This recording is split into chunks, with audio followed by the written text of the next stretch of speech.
ठीक है सर।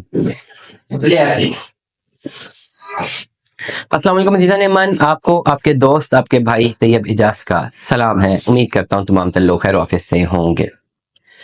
अच्छा, मुख्तलिफ लोग मुझे कॉल करते हैं कि हमने मेडिकल वीज़ा पे जाना है बाहर मुल्क से, और बात करते साथ ही समझ आ जाती है कि भाई मेडिकल इशू इनका कोई जेन्युइन नहीं है, ये बहाना कर रहे हैं। और अगर आप ऐसी गलती कर रहे हैं तो बहुत ज़्यादा नुकसान कर रहे हैं, अपने पैसों का नुकसान करेंगे।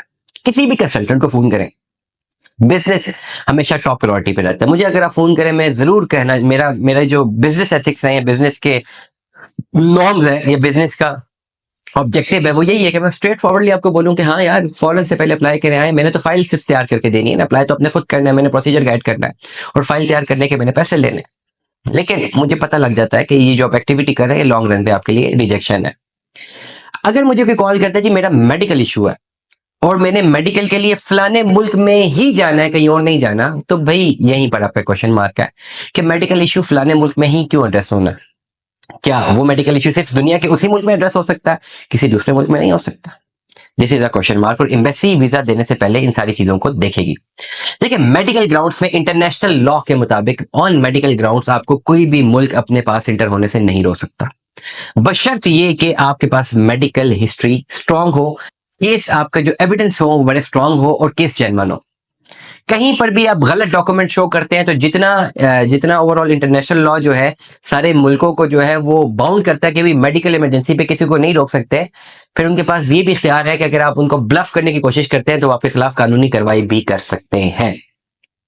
मेडिकल इशू, कोई भी मेडिकल इशू, अगर आपने मेडिकल इशू पे जाना है तो सबसे पहले टॉप प्रायोरिटी एज पर इंटरनेशनल लॉ की डायरेक्शंस पे अगर आप देखें तो टॉप प्रायोरिटी आपका अपना मुल्क रहता है। और अगर फाइनेंशियल डायरेक्शंस आपने मुझसे लेनी है तो आपके अपने मुल्क में ही आपका इलाज सस्ता तरीन होता है। बाहर किसी भी मुल्क आप जाएंगे तो बहुत महंगा इलाज होगा।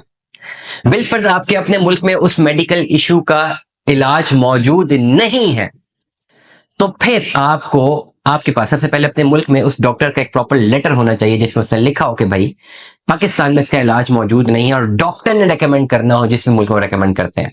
डॉक्टर की रिकमेंडेशन बहुत ज्यादा जरूरी है। बहुत सारे लोग कहते हैं जी हमारे पास रिकमेंडेशन नहीं है, मतलब ये कि आपके पास एक फॉल्स केस है।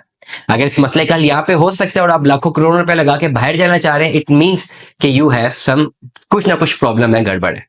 पाकिस्तान में उसका इलाज अगर नहीं है देन यू कैन अप्लाई, आप अब्रॉड अप्लाई कर सकते हैं। उसमें डॉक्टर की रिकमेंडेशन मस्ट है। डॉक्टर की रिकमेंडेशन के बाद आपने उस पर्टिकुलर मुल्क में अप्लाई करना है ऑनलाइन, किसी भी डॉक्टर के साथ कंसल्टेंसी लेनी है, और वो कंसल्ट करने के बाद उन डॉक्टर का भी ये एडवाइस होनी चाहिए कि हाँ भाई पाकिस्तान में रहते हुए इलाज मुमकिन नहीं है, हमारे हॉस्पिटल में ही इलाज मुमकिन है। ना सिर्फ वो डॉक्टर अपना लेटर लिखेंगे बल्कि हॉस्पिटल के लेटर हेड पे वो लेटर लिखेंगे और आपके नाम का इन्विटेशन लेटर भेजेंगे। ना सिर्फ आपके नाम का बल्कि आपके साथ एक अटेंडेंट या 2 अटेंडेंट, उनके भी नाम के इन्विटेशन लेटर होंगे। ये सारे डॉक्यूमेंट्स आपके पास होंगे। फिर आपके पास तमाम वैलिड डॉक्यूमेंट्स जो कि पाकिस्तान में मौजूद रहने के लिए जरूरी है, उनके साथ आपका केस अप्लाई होगा। अगर इन दोनों चीजों में से कोई भी चीज मिसिंग है तो आप मेडिकल वीजा दुनिया भर में किसी भी मुल्क का अप्लाई नहीं कर सकते। आप मेडिकल वीजा तब ही अप्लाई कीजिए जब डेफिनेटली जेन्युइन केस हो। अगर जेन्युइन केस नहीं है तो कभी भी मेडिकल वीजा अप्लाई मत कीजिए। तो हमें याद रखिएगा, अपना बहुत सारा ख्याल रखिएगा। Stay tuned with us. अल्लाह हाफिज़।